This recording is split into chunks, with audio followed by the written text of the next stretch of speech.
yagarutse kuri byinshi ariko reka duhere mu kinyamakuru The National cyo muri Leta Zunze z'Abarabu ku nkuru yacyo ifite umutwe ugira uti Perezida w'u Rwanda Paul Kagame yagaye abayobozi badashyira mu gaciro bashyira imbere imvururu. Ije cyanditse mu cyongereza ngo iki? Rwandan President Paul Kagame condemns inflexible leaders who resort to violence.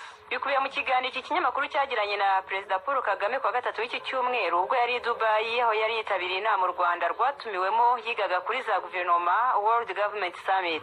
Muri icyo kiganiro cyamaze iminota 45 Perezida Kagame yavuze ko politiki nziza isaba gushyira mu gaciro no gusobanukirwa neza sosiyete urimo, agaya abayobozi usanga bashyira imbere imvururu bagakururira ibibazo abaturage babo. Yagize ati nawe se hari abo usanga barasama abaturage bakanabica bibwira ko barimo kubatera ubwoba kandi nyamara ahubwo barimo kubamara.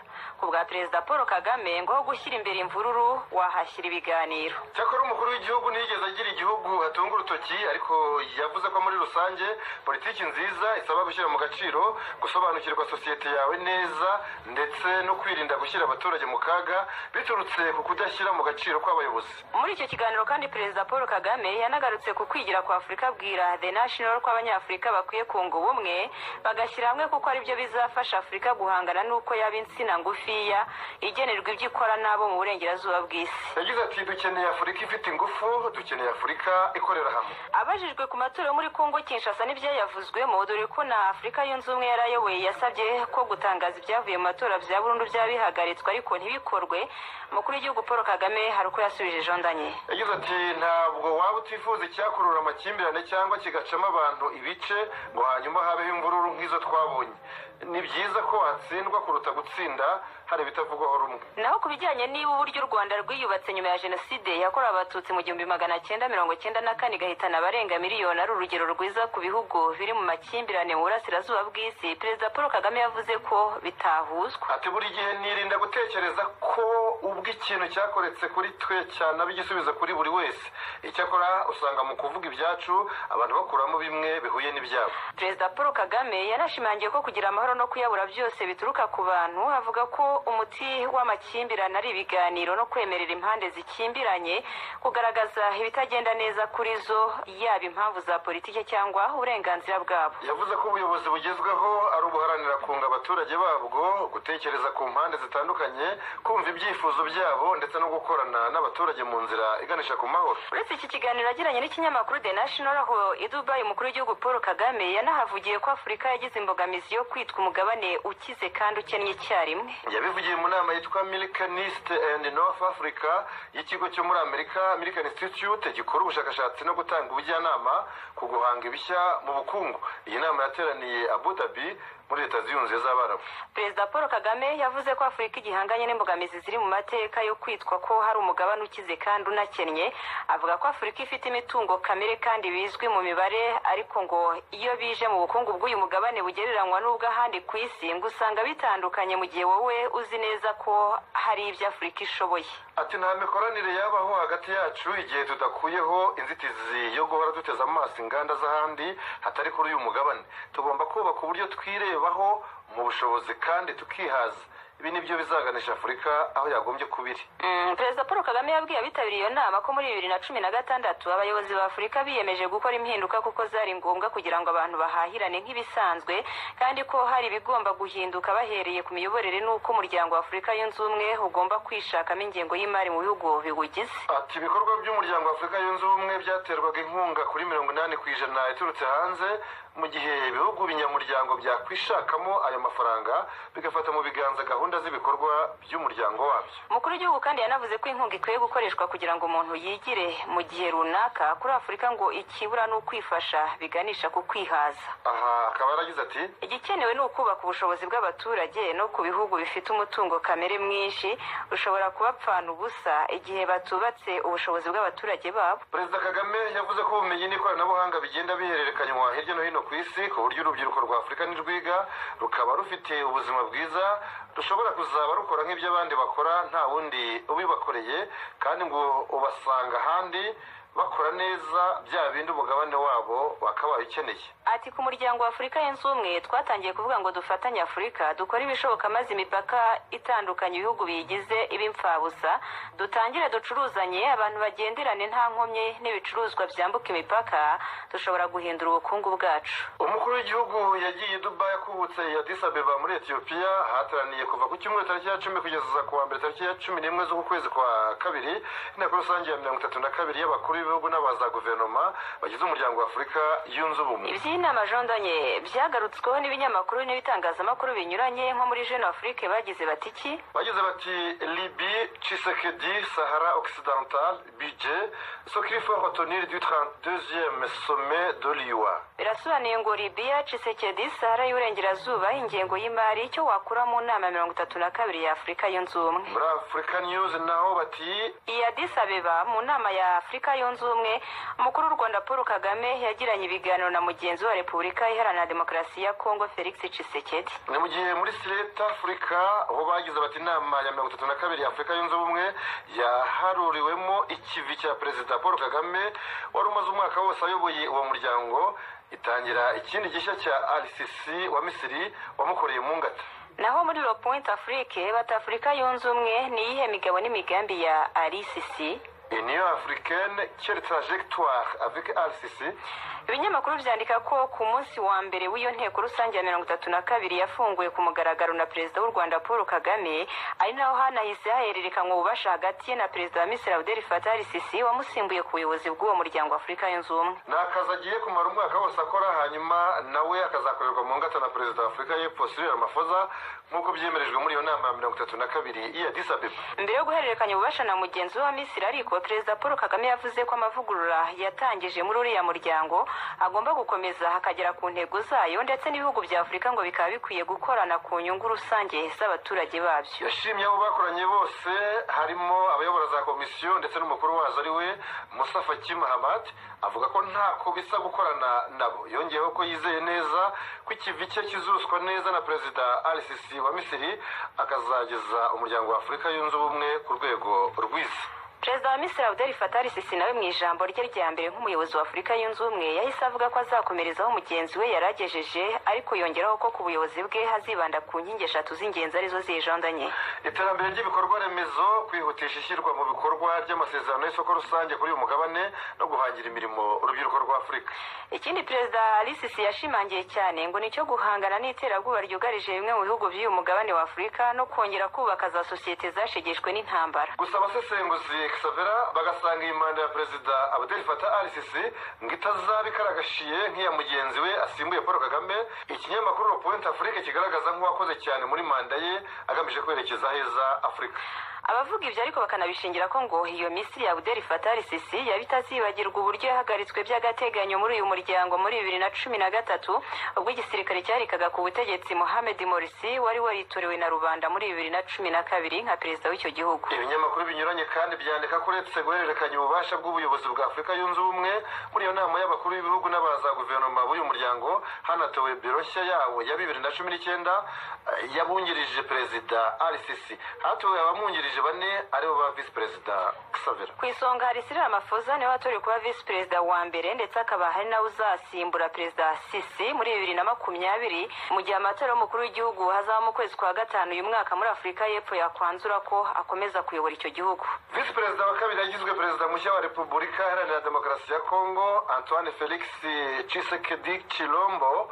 Naho ku mwanya wa Vice Perezida wa gatatu hatowe nde? Hatowe Perezida wa Nigeria Mahamadou Issoufou. Hanyuma Vice Perezida wa kane we hatorwa umukuru w'u Rwanda Paul Kagame. Hanashingwa ariko imirimo yo kuzajya atangaza imyanzuro y'inama z'uyu muryango uwo bita rapporteur. Perezida Kagame yanagumanye inshingano z'amavugurura y'uyu muryango wa Afurika yunze ubumwe yahawe na bagenzi be bawuhuriyemo muri Nyakanga 2016. Icyo gihe Xavera nibwo yahawe nyine izo nshingano. Ikindi Jeune Afrique ivuga ko utabura kumenya ku by'inteko rusange ya 32 ya Afurika yunze ubumwe nuko yanzuriwemo ko ingengo y'imari y'uyu muryango y'umwaka wa 2020 izagabanuka hazagarukaho miliyoni 32 z'amadolari y'Amerika ugereranije n'ingengo y'imari y'indi myaka yawubanjirije. Ingengo y'imari y'uyu mwaka yavuye kuri miliyoni 790 z'amadolari y'Amerika muri 2018 igera kuri miliyoni 681 muri uyu mwaka wa 2019. Muri 2020 nabwo ikazagabanukaho miliyoni 32 zose z'amadolari y'Amerika. Ikindi cyabaye gishya muri iyo nteko rusange y'abakuru b'ibihugu n'abaza guverinoma b'Afrika yunze ubumwe n'uko yakiriwemo bwa mbere abakuru b'ibihugu babiri bashya bari bayitabiriye bwa mbere, abone Antoine Felix Tshisekedi wa Kongo Kinshasa ndetse na Andry Rajoelina wa Madagascar. Duhindure ingingo Xavera. Minisitiri w'ububanyi n'amahanga w'u Rwanda akaba n'umuvugizi wa guverinoma Ambasaderi Richard Sezibera aherutse kubwira Jeune Afrique ko u Rwanda ntaho ruhuriye n'ibibazo by'u Burundi. Nibyo banditse mu Gifaransa ngo le Rwanda n'a rien à voir avec les problèmes du Burundi, dit ministre Richard Sezibera. Ni mu kiganiro yagiranye n'iki kinyamakuru cyagarutse ku ngingo zibanze ku mubano w'u Rwanda n'andi mahanga n'isubikwa ry'ubutumwa bwa Afurika yunze ubumwe muri Repubulika na Demokarasi ya Kongo, ubwo hari hamaze gutangazwa ku mugaragaro ko Felix Tshisekedi ari wegukanye intsinzi yo kuyobora icyo gihugu. Umunyamakuru wa Jeune Afrique yatangiye abaza Minisitiri Sezibera niba u Rwanda rwaramenye ko itsinda riyobowe n'u Rwanda ryagombaga kujya muri Kongo Kinshasa ritishimiwe, undi amusubiza ngo ikijondanye. Undi yamusubije ko gufata ubwo butumwa nk'ubwo u Rwanda ari ikosa rikomeye, ati byari byasabwe byari ubutumwa bwa Afurika yunze ubumwe, ntabwo cyari igitekerezo cya Perezida Paul Kagame w'u Rwanda. Minisitiri Sezibera yakomeje avuga ko ari igitekerezo cyaturutse mu bwumvikane bw'abari bitabiriye inama ya Afurika yunze ubumwe kandi ko mu kubitegura n'intumwa za Kongo zari zihibereye. Umunyamakuru yarakomeje ati ariko muri 2018 ni kuvuga nyine mu mwaka ushize hari andi matora yabaye kandi Afurika yunze ubumwe ntacyo yavuzeho, kuki yahisemo kuvuga kuri Kongo Kinshasa? Minisitiri Sezibera ati buri matora agira umwihariko, Afurika yunze ubumwe ntabwo igira uruhare muri buri makimbirane, ariko ubu byari bikenewe ko kuri iyi nshuro igaragaza aho umugabane uhagaze, cyane ko n'indi miryango nk'uwa SADC n'inama mpuzamahanga ku karere k'ibiyaga bigari ya ICJR yari yamaze kugaragaza uko ibibona ibintu. Ku kijyanye n'ubusabe bw'igihugu cy'u Burundi cyasabye ko haba inama idasanzwe y'umuryango wa Afurika y'Iburasirazuba yiga ku bibazo bufitanye n'u Rwanda, ariko igitekerezo kigaterwa utwatsi. Minisitiri Sezibera yavuze ko ibyo nta shingiro bifite. Ati ibibazo by'u Burundi biri imbere mu gihugu ntacyo birebaho u Rwanda, ikibanze ku Burundi ni ibiganiro iwabo. Ntabwo numva ukuntu kuba tutumva ibintu kimwe nabo byakoranye inama idasanzwe, ntabwo ari uko ibintu bikora. Uburundi bushaka kuyobya uburari kandi u Rwanda ntabwo ruzakina uwo mukino. Mu ruhererekane rw'ibibazo n'ibisubizo, umunyamakuru wa Jeune Afrique yongeye kubaza Minisitiri Sezibera niba u Rwanda rudasanga inama idasanzwe ya East African Community yagira uruhare mu gukemura ibibazo rufitanye na Uganda. Ambasaderi Sezibera ati ibibazo bihari si twe tubitera, hari ibintu byinshi biteye impungenge tugerageza kuganiraho n'ubuyobozi bwa Uganda, by'umwihariko hari ibirebana no gufunga binyuranije n'amategeko n'iyicarubozo rikorerwa abanyarwanda muri Uganda. Ku musozo w'iki kiganiro Xavera, umunyamakuru yongeye kubaza Dr. Richard Sezibera niba nta kosa ryaba ryarabayeho mu itumanaho ku ruhande rw'u Rwanda, ubwo mu mpera zo kubaza ko mwaka ushize Ambasaderi wa Afurika y'Epfo mu Rwanda George Twala yahamagazwaga kubera amagambo yavuzwe mu itangazamakuru. Undi ati hari ibintu bibiri twamenyeshejwe ko yahamagajwe n'uburenganzira bwa Pretoria kandi nta nubwo twashatse kumenya impamvu yabyo. Byongeye habaye ikiganiro n'abanyamakuru cyarindiwe Sisulu, uyu ni Minisitiri w'ububanyi n'amahanga wa Afurika y'Epfo, ari nacyo umwe mu bayobozi bacu yasubijeho ku mbuga nkoranyambaga. Ntabwo mbona ahantu hari ikibazo, twasobanuye aho duhagaze, ntabwo byagombaga kubangamira umubano wacu. Ibyo nabyo tubiveho twerekeze muri inkuru igira iti ni hehe ho gushora imari muri Afurika muri uyu mwaka 2019. Nibyo ibinyamakuru byanditse ngo où investir en Afrique en 2019.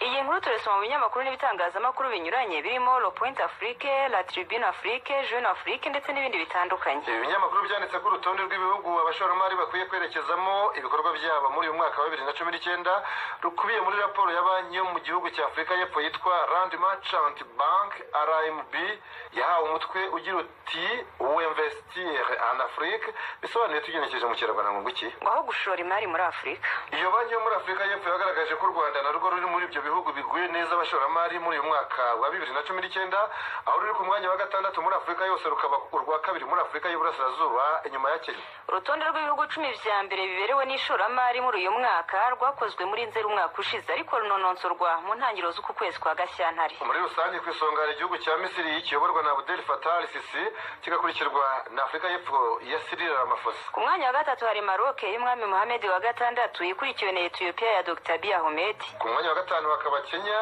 ya Uhuru Kenyatta ikurikiwe nyine n'u Rwanda ku mwanya wa gatandatu. Hanyuma ku mwanya wa karindwi hakaba Tanzania ya Perezida John Pombe Joseph Magufuli. Ibihugu nka Centrafrica, Burundi, Congo Brazza, Guinea Equatoriale na Sudani y'Amajyepfo ntabwo biri ku rutonde rw'ibigwa neza abashoramari muri uyu mwaka wa 2019. Rand Merchant Bank ivuga ko n'ubwo ibihugu yabitondetse ityo muri rusange ngo hanagendewe ku mahirwe agaragara muri buri gihugu hari ukundi byatondekwa, ikerekana ko nko mu bihugu byorohereza cyangwa bifata neza kurenza ibindi abashoramari kurenza nyine ibindi bihugu, ibirwa bya Maurice biri ku isonga muri Afurika, hagati aho u Rwanda narwo rugakurikirwa n'igihugu cya Botswana. Naho ku bijyanye n'ibikorwa remezo habanza ibirwa bya Seychelles, hagati aho Misiri ikurikiwe n'ibirwa bya Maurice.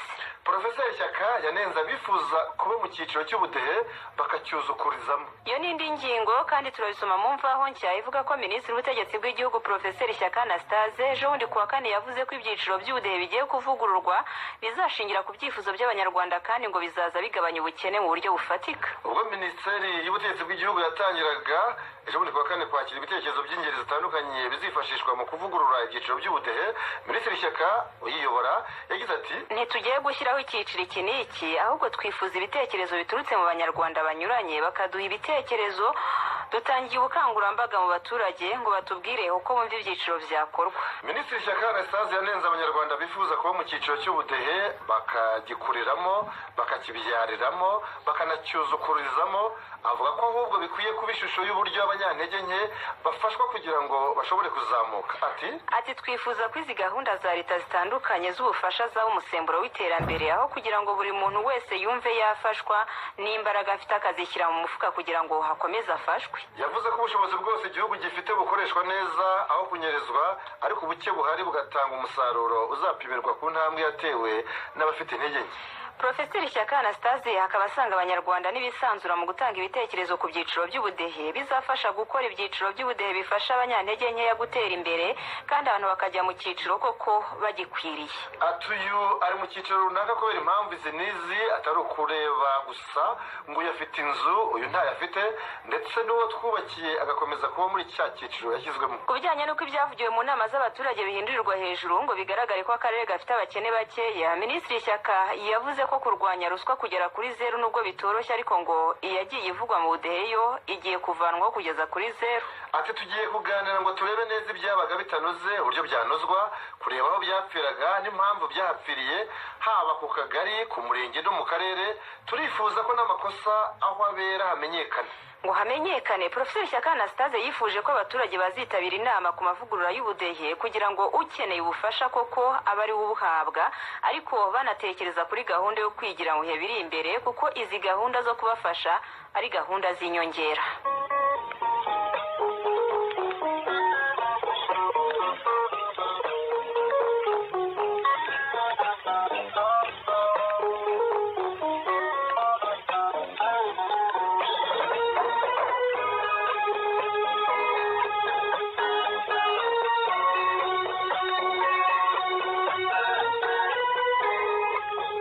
Turacyari mu kiganiro makuru cy'mu binyamakuru. Xavera, guverinoma ya Repubulika Iharanira Demokarasi ya Kongo ikeneye akayabo ka miliyoni zikabakaba 150 z'amadolari y'Amerika kugira ngo ibashe guhangana n'icyorezo cya Ebola. Ibitangazamakuru bya Africa News, Radio Okapi na Libre Belgique byanditse ko Kongo Kinshasa yatangije gahunda ya gatatu yo kurwanya Ebola ivugwa mu ntara za Kivu ya ruguru na Ituri. Bityo Minisitiri w'Ubuzima Oli Ilunga avuga ko ngo bakeneye miliyoni 147 z'amadolari y'Amerika yo kwifashisha mu gihe cy'amezi 6 ari imbere. Intego ikaba ari uguca ikwirakwira rya virusi itera Ebola no kubuza kwisakara mu zindi ntara hamwe ndetse no mu bihugu bituranye n'icyo gihugu cya Kongo Kinshasa. Kuva Ebola yakwaduka mu burasirazuba bwa Kongo jondanye kuva mu kwezi kwa 8 k'umwaka ushize, imibare yerekana ko kugeza magingo aya kugeza ku itariki 12 muri uku kwezi kwa kabiri abantu bose hamwe bayanduye ari 823 barimo 517 yamaze guhitana. Ebola yonyine ivugwa muri Repubulika Iharanira Demokarasi ya Kongo cyangwa kuko n'iseru hamwe na korera ngo birabica bigacika? Biravuze ubuhuha n'ibyo. Umuryango w'abibumbye watangaje muri iki cyumweru ko iseru imaze guhitana yonyine abarenga 130 muri Kongo. Ubutumwa bw'amahoro bw'uyu muryango aribwo MONUSCO bukavuga ko mu bahitanywe n'iseru abagera kuri 80% hari abana bari munsi y'imyaka 5. Uretse Ebola, iseru na korera, ikindi kivugwa yo n'umubare w'abakandida muri Sena bemejwe na komisiyo yigenga y'amatora Seni. Ibinyamakuru bya Le Matin, Le Courrier International hamwe na Le Monde bikavuga ko ejo bundi kuwa kane aribwo komisiyo ya Seni yatangaje ko abakandida 874 aribo bazahatanira imyanya 100 igize Sena ya Kongo Kinshasa. Buri ntara ikaba yemerewe abasenateri 4, naho umujyi wa Kinshasa ari nawo murwa mukuru w'iki gihugu ukagira abasenateri 8. Ubu rero abakandida 143 nibo bamaranira kuzajya muri iyo myanya yo mu murwa mukuru Kinshasa. Abadepite bo ku rwego rw'intara nabo batora abasenateri mu gihe cya manda y'imyaka 5 yiyongezwa inshuro imwe. Ababaye abakuru b'iki gihugu bo bahita baba abasenateri bidaciye mu nzira z'amatora. Ayo matora y'uyu mwaka akazaba mu kwezi gutaha kwa Werurwe, bivuze ko Joseph Kabila azahita yinjira muri Sena. Mbere yo kuva muri iki gihugu tunababwira ko abantu barenga 30,000 aribo bategerejwe mu iserukiramuco ry'amahoro Festival Amani ryatangiye Goma muri Kivu ya ruguru kuva ku munsi w'ejo kuwa gatanu. Journal La Prosperité hamwe na Radio Okapi bikavuga ko iri serukiramuco rizamara iminsi 3 aho rizaba rikoranyirije hamwe abahanzi b'ingeri zitandukanye uhereye ku rwego mpuzamahanga ukageza ku rwego rwo hasi. Umuyobozi w'iyi festival ari we Guillaume Bisimwa avuga ko aba bahanzi bahujwe no kuririmba amahoro. Akomeza avuga ko iri serukiramuco ryo ku nshuro ya 6 ribaye nyuma y'ibihe bitoroshye igihugu cya Kongo Kinshasa kivuyemo aribyo by'amatora yo ku itariki ya 30 Ukuboza umwaka ushize. Amatora yavuyemo Perezida Antoine Felix Tshisekedi Tshilombo wabisikanye ku butegetsi mu mahoro na Joseph Kabila Kabange nyuma y'imyaka 17 yarabumazeho. Ariwe Joseph Kabila wari umaze iyo myaka 17. Kuri Bisimwa ngo uyu ni umwanya wo kwiruhura mu mutwe, akagira ati kijondanye. Iri serukiramuco rije gucubya umwuka mubi no gufasha rubanda kuruhuka bagacinya n'akadiho. Isano bifitanye n'amahoro nuko rikoranye imbaga y'abantu hatitawe kuri politiki no ku madini yabo. Igishakwa hano no kwidagadura nta kindi. No kwidagadura. Ubusanzwe iyi Festival Amani ni gahunda y'uburezi bugamije amahoro binyuze mu muco. Ibinyamakuru n'ibitangazamakuru byo hirya no hino byanditse ku matora yo muri Nigeria aba kuri wa gatandatu Xavera, aho abaturage batora umukuru w'igihugu. Aya matora akaba ahuriranye n'abagize inteko ishinga amategeko ya Nigeria imitwe yombi. Bimwe mu bitangazamakuru nka New York Times, Press Afrique, Vanguard, The South African, France 24, Jeune Afrique na Huffington Post byibanze ku mibare y'ingenzi umuntu akwiye kubazi kuri ayo matora yo muri Nigeria hanganyemo bikomeye Perezida Muhammadu Buhari ucyuye igihe ndetse na Atiku Abubakar ugeze kuba Vice Perezida uhereye mu 1999 kugeza muri 2007. Umubare wa mbere ugomba kumenya n'uko uzatsinda aya matora azaba perezida w'abaturage babarirwa kuri ubu muri miliyoni 190 nk'uko ibarura riheruka muri 2006 ryabyerekanye. Nigeria nicyo gihugu gituwe cyane muri Afurika kandi kikagira abaturage biyongera ku muvuduko wo hejuru. Nk'umuryango w'abibumbye uteganya ko muri 2050 abaturage ba Nigeria bazaba bageze kuri miliyoni 410, bityo kikazaba ari igihugu cya gatatu mu bituwe cyane ku isi inyuma y'Ubushinwa n'Ubuhinde. Indi mibare ni 76 ndetse na 72. Iyivuze iki ikaba ari imyaka y'abakandida babiri b'ingenzi bahanganye cyane muri ayo matora. Abo bakandida ni Perezida Muhammadu Buhari ucyuye igihe, uyu ni ufite imyaka 76 y'amavuko, no mukeba we Atiku Abubakar akagira imyaka 72. Hari kandi rimwe. Iyo rimwe ni inshuro abatavuga rumwe n'ubutegetsi begukanye intsinzi bahigitse ishyaka riri ku butegetsi. Aha naho ni muri 2015 ubwo Muhammadu Buhari yatsindaga perezida wari uriho icyo gihe Goodluck Jonathan. Undi mubare uhatse myinshi ni 25% bya 2/3 bya 37. Mutesi ibyo byo bishatse kuvuga iki muri ayo matora yo muri Nigeria?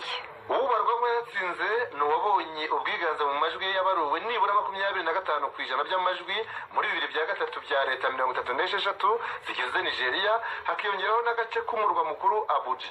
Ngiyo bitagenze gutyo Xavera, habaho icyiciro cya kabiri cy'amatora kikaba mu cyumweru gikurikiyeho. Ibindi bitangazamakuru n'ibinyamakuru by'iyi nkuru ku matora yo muri Nigeria byayitoreye byibanda ku bakandida bibona ko ari ibikonyozi.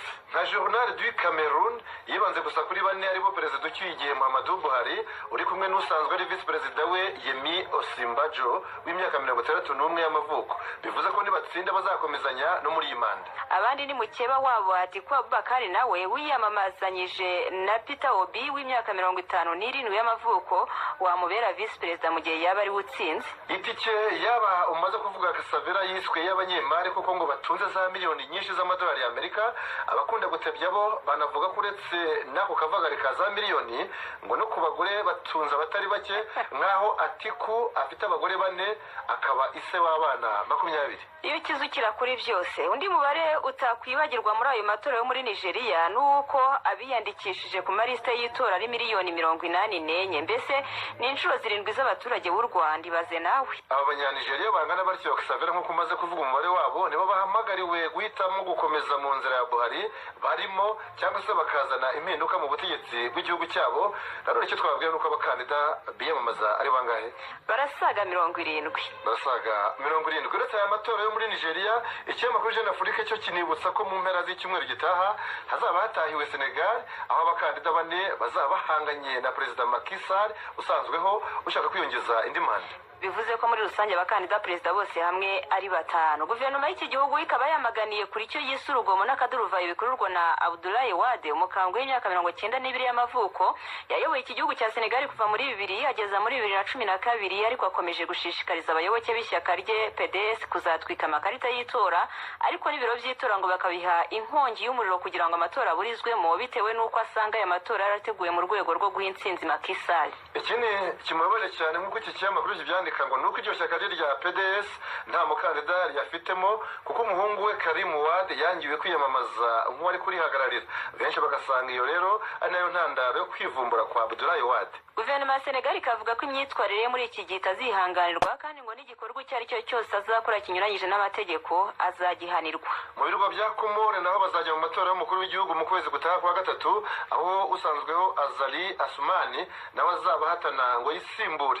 Ni uhabwa amahirwe yo gutsinda urwo rugamba, azaba ahanganyemo n'abandi bakandida 13. Muri Algeria naho mu kwezi kwa 4 k'uyu mwaka bazajya mu matora y'umukuru w'igihugu, aho umukambwe Abdelaziz Bouteflika w'imyaka 81 y'amavuko yamaze kwemezwa ko hazakomeza guhatanira kuyobora icyo gihugu. Bouteflika ayobora Algeria guhera mu mwaka w'1999 ubwo yatsindaga amatora nk'umukandida wigenga. Yongeye gutorwa muri 2004, 2009 no muri 2014. Jeune Afrique ntiyahugiye mu by'amatora gusa, ariko jondanye kuko yanarebye uburyo abayobozi bavuga ari kumvikana bo muri Afurika ikoresha igifaransa bumva baguwe neza iyo bari mu Budage kurusha iyo bari mu Bufaransa. Iyi nkuru igatangira yibaza niba iki atari ikimenyetso cyo gukendera ko ubushongore n'ubukaka Ubufaransa bwari bufite mu gice cya Afurika gikoresha ururimi rw'igifaransa. Ibi byose bikaba byibazwa nyuma y'icyumvirizo cyakozwe n'ihuriro ry'abashoramari b'Abafaransa muri Afurika, Siane mu magambo ahinnye. Mu magambo ahinnye y'igifaransa, iki cyumvirizo cya Siane cyatewe mu bayobozi bavuga ari kumvikana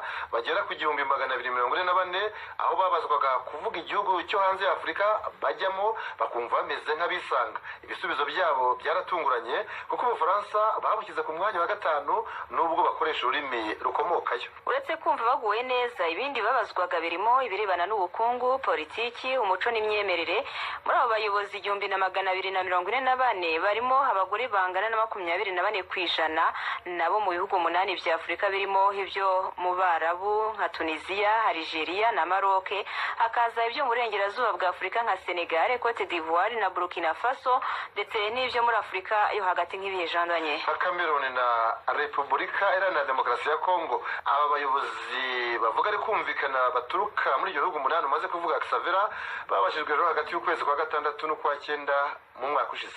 Ibyavuye muri iki cyumvirizo byerekanye ko muri abo bayobozi abangana na 45% bagubwa neza iyo bari mu Budage, agakurikiraho Ubushinwa ku gipimo cya 37%. Leta Zunze Ubumwe za Amerika baziyumvamo ku mwanya wa 3 aho bangana na 34%, kimwe n'Ubuyapani buza ku mwanya wa 4 bangana na 34% by'abayobozi babajijwe. No Ubufaransa ababwiyumvamo ni bangaye jandanye. Naho Ubufaransa ababwidagaduramo baturutse muri Afurika Mfaransa bari ku gipimo cya 21%, bituma buza nyine ku mwanya wa 5. Aha niho hibazwa rero niba abayobozi bo muri icyo gice cya Afurika batakibona cyane mu Bufaransa nk'uko hari abo ku ruhande bavyibwira.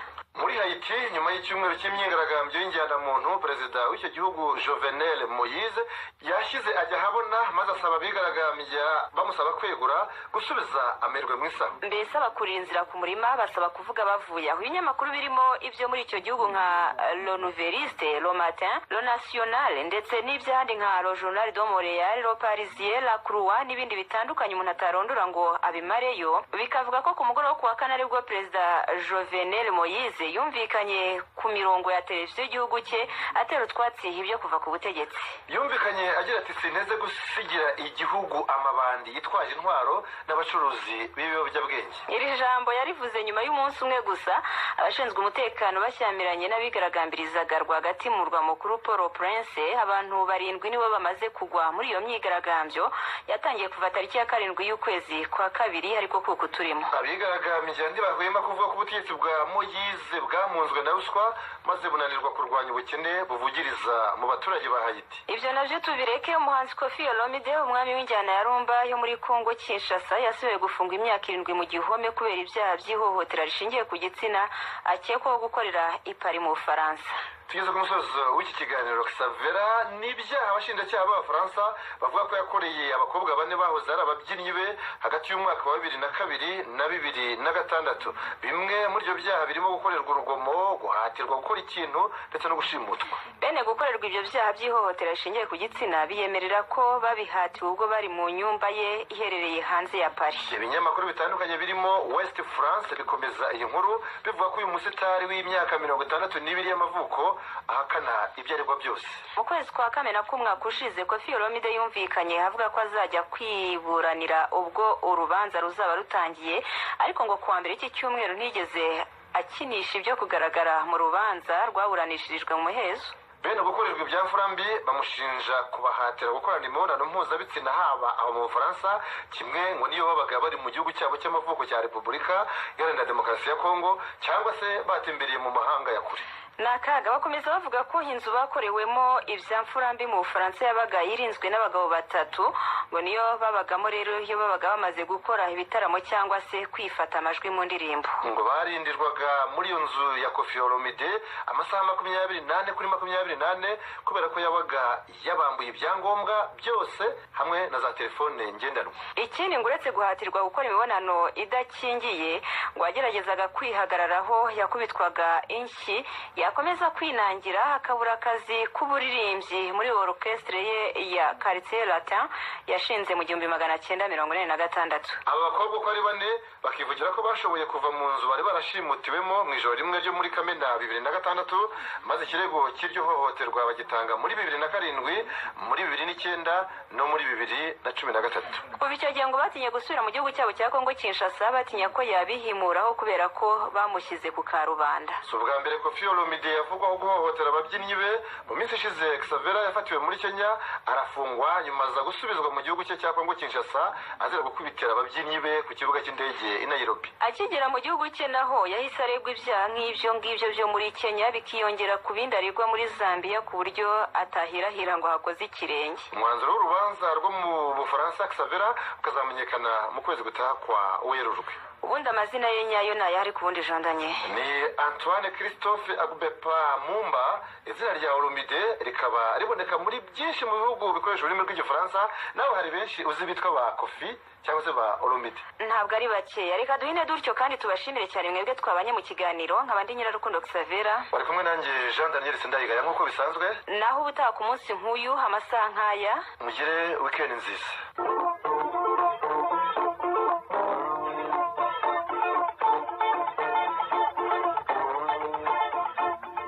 Icyo cyari ikiganiro makuru cy'ibinyamakuru, ikiganiro mugezweho na Radio